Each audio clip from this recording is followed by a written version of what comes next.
Con su permiso, presidente, buenos días a todas, a todos. El día de hoy vamos a presentar dos de las 20 reformas que se han presentado y que están ya en la Cámara de Diputados, la reforma en materia de pensiones y también la reforma de salario mínimo.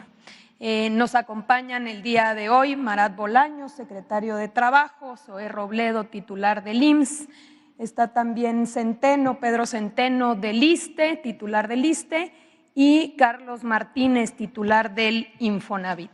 Entonces vamos a iniciar primero con el tema de pensiones.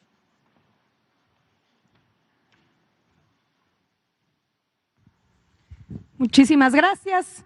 Bueno, como hemos dicho, una de las reformas fundamentales que hemos presentado tiene que ver con revertir los efectos de dos reformas dañinas en contra de los trabajadores que pasaron a cuentas individuales, lo que eran las pensiones, que es la reforma de 1997, aprobada en el sexenio de Zedillo, y de 2007, esta reforma aprobada en el sexenio de Felipe Calderón.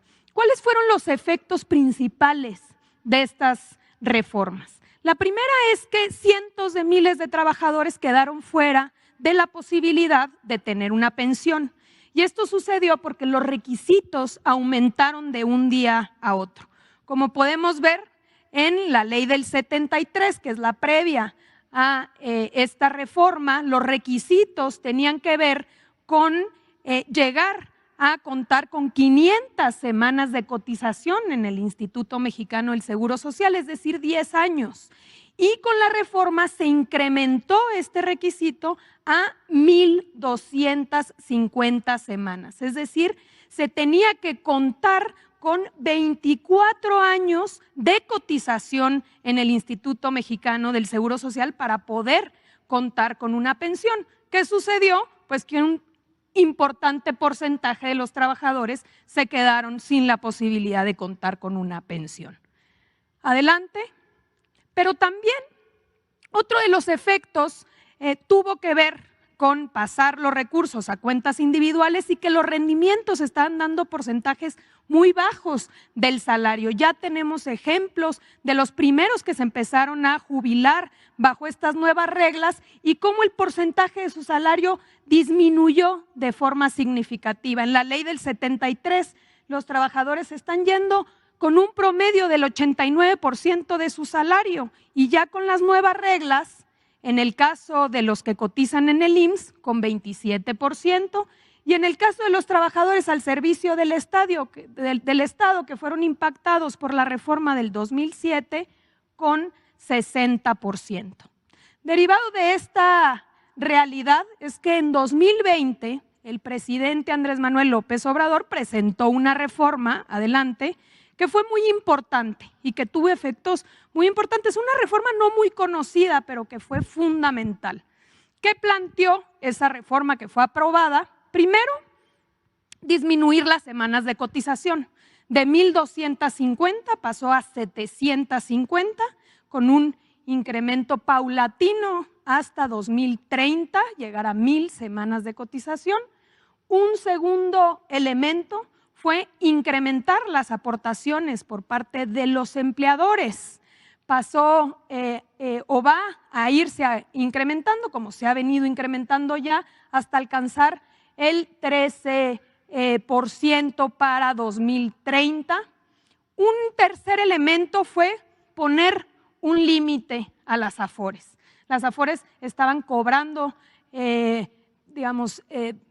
comisiones muy elevadas, y por eso se establecieron topes que han llegado en estos años a generar 160,000 millones de pesos en favor de los trabajadores que antes se iban a las comisiones de las AFORES.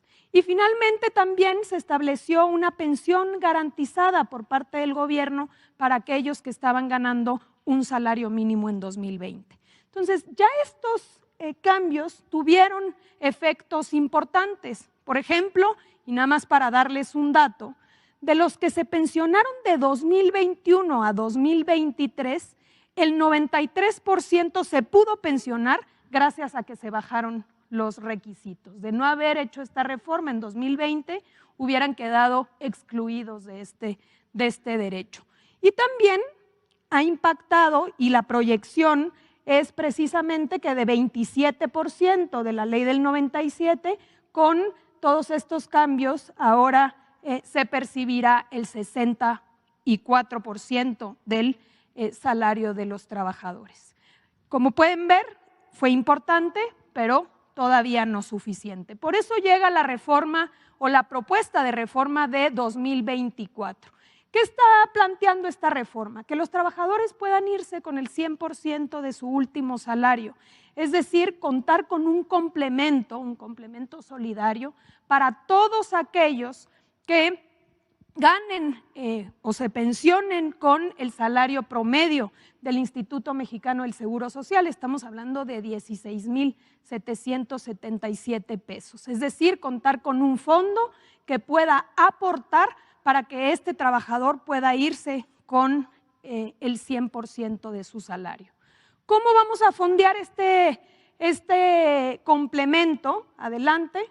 También se establecen las fuentes de financiamiento ya en la ley.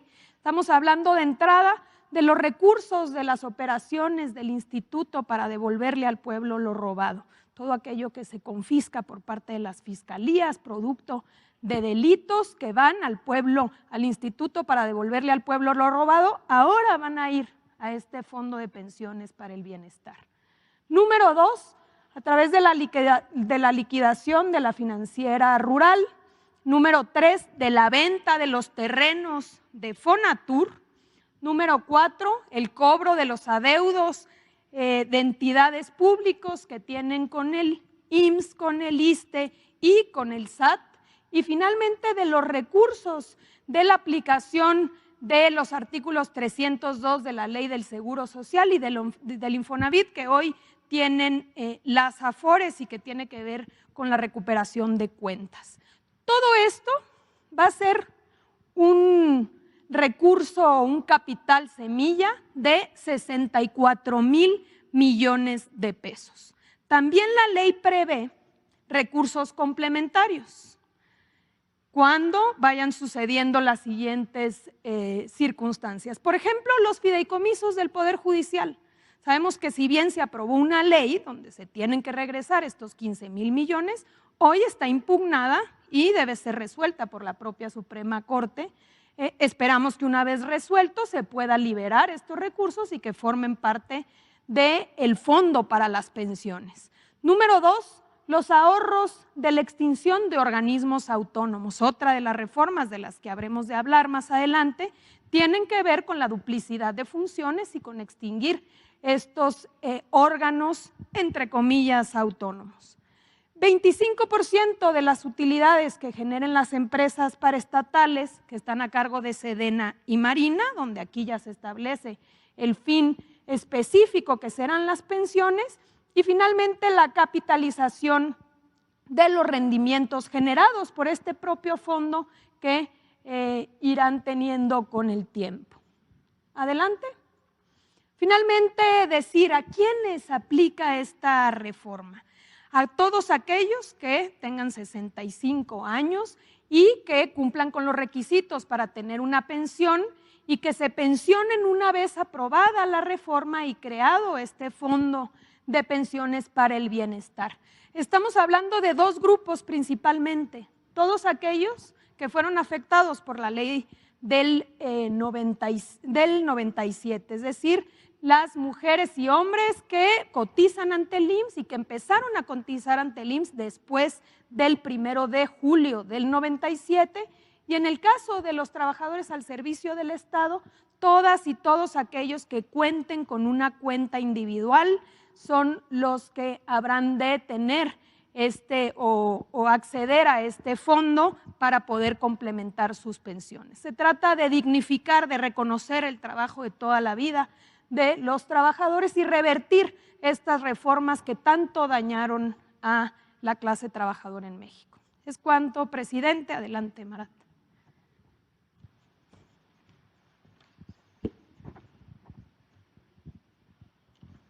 Con su permiso, presidente, muy buenos días a todas y todos. Dentro del paquete de iniciativas que presentó el presidente de la República hace unos días, se engloban dos reformas al artículo 123 de la Constitución relacionados con el salario mínimo y con el salario justo para maestras, policías, doctores, enfermeras y miembros de las Fuerzas Armadas permanentes. La primera iniciativa tiene que ver con la consolidación de uno de los grandes logros de la Cuarta Transformación relacionadas con la política salarial, donde el poder adquisitivo se ha recuperado en términos reales en 217% en la zona libre de la frontera norte y de 110% en el resto del país, pasando de 88 pesos en el año 2018 a 375 pesos en la zona libre de la frontera para este año y 249 pesos también para este año en el resto del país. Y como es bien conocido, durante el periodo neoliberal se perdió el poder adquisitivo del salario mínimo en un 70%. La teoría económica de los gobiernos del régimen neoliberal apostó por una política de salarios bajos que haría atractiva la inversión y que controlaría la inflación, pero quedó demostrado que dichas medidas lo único que resultaron fue el empobrecimiento de las y los trabajadores del país. Y en ese sentido, la siguiente, por favor, como ya mencioné, en la política de ingresos y de salarios de la Cuarta Transformación se ha recuperado ya el poder adquisitivo del salario mínimo en un 110% en términos reales, y esto pues no ha generado inflación, y también hay que mencionar que ha contribuido a que haya un incremento del 18% en el salario promedio registrado en el IMSS. De esta manera, 4 millones de personas, así también se facilitó a través del aumento de los salarios, que pudieran salir de la condición de pobreza justamente por este incremento en su ingreso. Y además, sí hay que mencionar que de igual manera a través del aumento de los salarios se ha contribuido a una reducción de la brecha de género entre mujeres y hombres en materia también salarial. Siguiente, por favor. Con esta iniciativa lo que estamos buscando es garantizar que el aumento de los salarios nunca se ubiquen por debajo de la inflación para evitar así una nueva pérdida de su poder adquisitivo, como ocurrió durante el periodo neoliberal. Con ello, la propuesta quedaría como sigue: la fijación anual de los salarios mínimos generales o profesionales o la revisión de los mismos nunca estará por debajo de la inflación observada durante el periodo de su vigencia. Cuarta diapositiva, por favor, acá. Eso es, muchas gracias. Y bueno, decirles, por favor, que durante esta segunda iniciativa que también estamos presentando, busca garantizar los salarios justos para maestras, maestros, policías y miembros de la Guardia Nacional, integrantes de la Fuerza Armada Permanente y personal médico y enfermeras y enfermeros. Se trata de un reconocimiento al trabajo de miles de personas que trabajan en sectores que forman parte de nuestra sociedad, garantizando el derecho a la educación, salud y también a la seguridad de las mexicanas y mexicanos, y que actualmente ganan por debajo del salario promedio. Es por ello que con esta iniciativa se está planteando que el salario de las personas trabajadoras de estos sectores no podrá ser menor al salario promedio registrado ante el Instituto Mexicano del Seguro Social, cuyo monto contemplado para efectos de esta reforma es de 16,777 pesos y se deberá ir actualizando año con año conforme a la inflación estimada. Siguiente, por favor. Y por ello la propuesta quedaría como sigue: las maestras y maestros de nivel básico de tiempo completo, policías, guardias nacionales, integrantes de la Fuerza Armada Permanente, así como médicos y enfermeros, recibirán un salario mensual que no podrá ser inferior al salario promedio registrado ante el Instituto Mexicano del Seguro Social. Finalmente, mencionar que estas propuestas de modificación a la Constitución en beneficio de millones de mexicanas y mexicanos requiere de 2/3 partes de los votos en las cámaras. Por ello, aprovecho el espacio para hacer un llamado así a la sociedad y a todas y todos los legisladores para acompañar estas reformas que cambiarán la vida de millones de mexicanas y mexicanos. Por el bien de todos, primero los pobres. Muchísimas gracias.